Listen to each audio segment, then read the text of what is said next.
pathway to emotionally satisfying relationships starts with understanding a few very important basics. Think about a particular relationship that you have, whether it be good in your opinion or bad.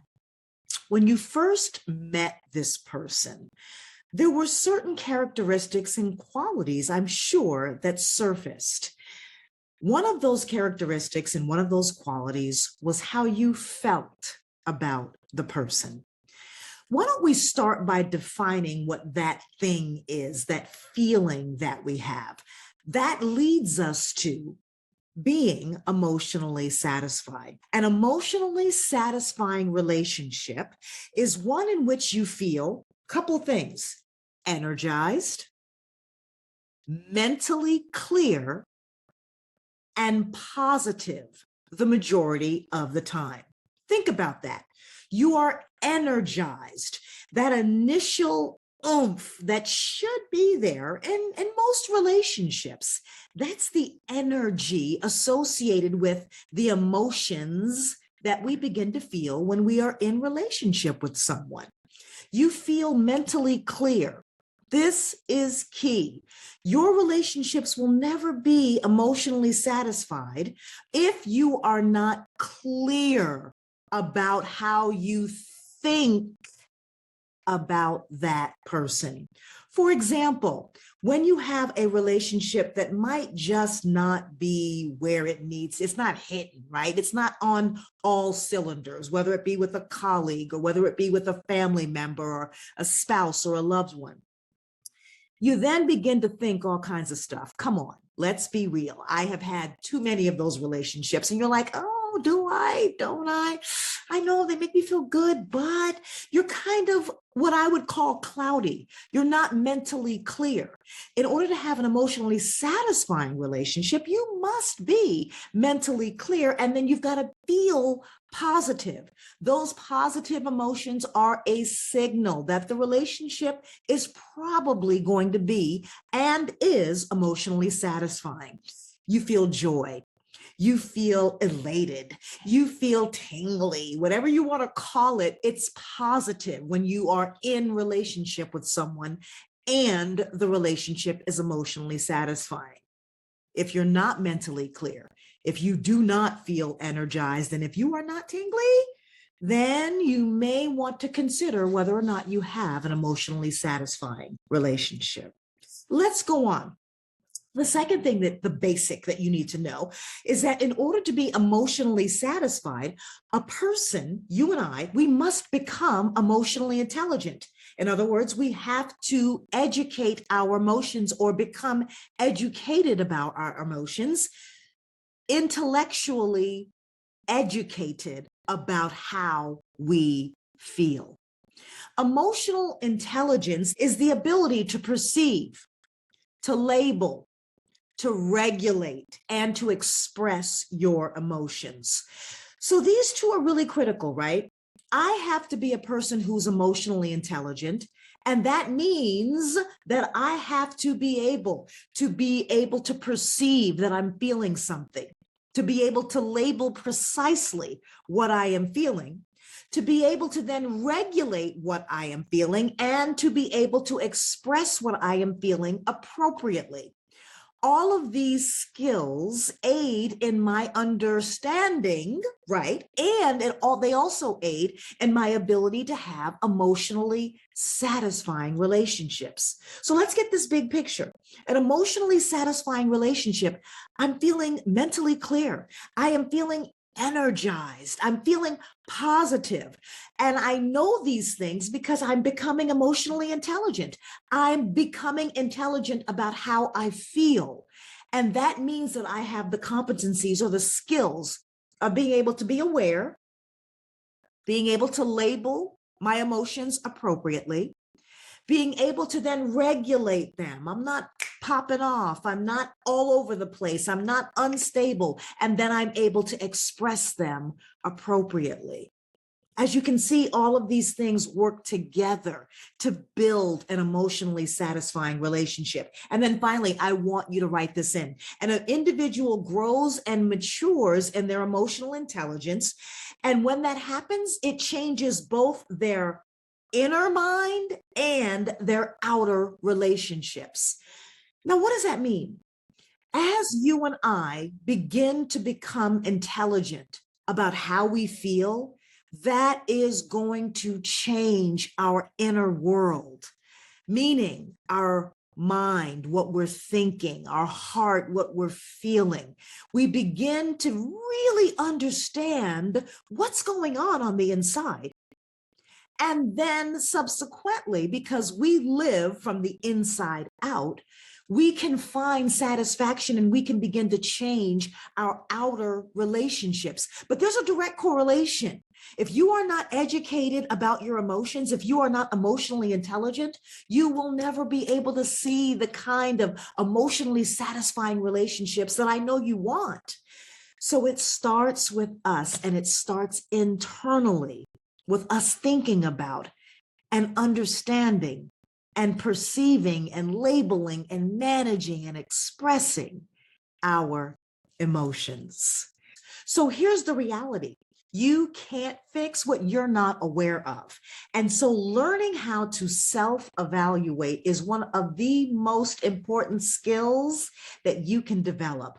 What we're about to do is we're about to inventory 3 relationships. I want you to think about 3 close relationships. They don't have to be good. They don't have to be bad. They just need to be people that you want to assess exactly how emotionally satisfying that relationship might be to you. On a scale of 1 to 5, 1, the relationship never has this. 5, the relationship always has this. You're going to rate these 3 relationships in these 3 areas that are synonymous with an emotionally satisfying relationship. So you're going to rate relationship number 1 on whether or not you can approach that person, whether or not you feel or you think that you're mentally clear about the relationship, and whether or not you feel positive or negative about the relationship. You can put their names right there, and you can then get a numeric value as to how emotionally satisfying that relationship is. So let me do it with you. For my number 1, I'm going to write I'm in my mind, because I'm not going to write it right now, but I'm writing in my dad's name, Edward.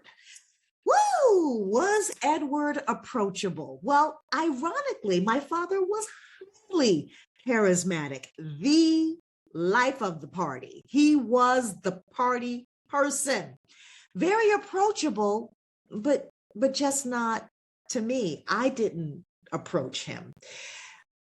I was never clear about how I thought about my dad. You're supposed to think nice things about your father. You're supposed to feel positive, but those things my entire adult life, my entire life were always foggy. And then positive, do I feel positive? No, not really. Maybe ambivalent, a lot of times negative. So honestly, I'd probably approachability, maybe a 2, mental clarity, maybe a 1, 2, positive feelings, again, a 1, 2. So the relationship is between 3 and 6. Low emotional satisfaction. That's so clear to me. But then if I move over to number 2 and put my husband's name in there, Tony, we've got 5 on approachability. We've got 5 on mental clarity, and we've got 5 on positive feelings. That's a 15. That's a highly emotionally satisfying relationship. Now you do it. I want you to put in 1, 2, 3, put in coworkers, put in anyone you need to, your children. This is a great way to step back and to really think through, am I approaching this person? Do I feel positive about them? Am I very clear in my mind and in my thoughts about them? This gives you a wonderful tool to begin to instantly judge whether or not a relationship is emotionally satisfying. You have a score, and with that score, you can judge, is it low, not emotionally satisfying? Is it medium, someplace in between? Or is it a highly satisfying relationship? This is so key. That was eye-opening, wasn't it? I tell you, these self-assessments, once you can step back and take a look at something objectively, it gives you a whole new perspective. But now let's do a little bit of a deeper dive. How do you feel about each one of those connections? How emotionally satisfying are they? What do you think about the scores that you gave each one of these relationships? This is a really important, critical, reflective process.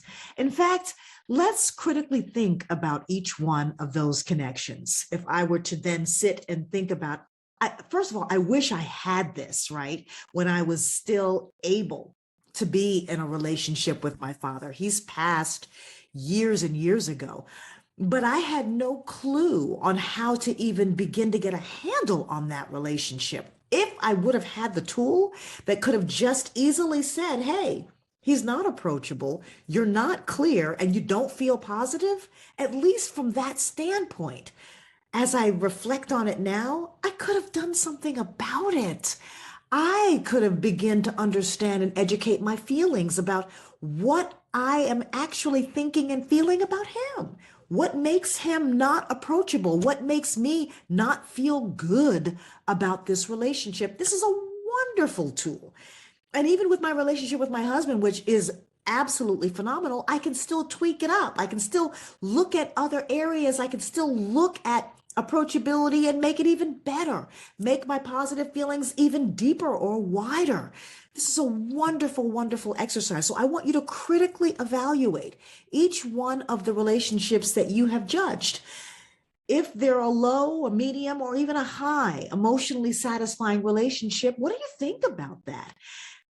How does this tool enable you to get a grip on and a handle on your relationships? This process is not complete until you create an action step. When you think about that least satisfying relationship, or even one of the ones that are really good, what are you going to do to make it even better? I know, like in my case, I can't necessarily do anything about my least satisfying relationship because the person is already gone. But for you, if you have a current relationship that is not as satisfying as you want it to be, create the action step. What one thing can you do to feel differently, to become more approachable? Here's a hint. It's going to start with how you think about that person. How can you change your perspective about them so that you might be able to approach them and so that you might be able to beef up those positive feelings? I just want you to write down one thing, one action step that you're going to commit to take in order to make your relationship even better. Or if it's not good at all, to begin to move forward in creating an emotionally satisfying relationship with that person.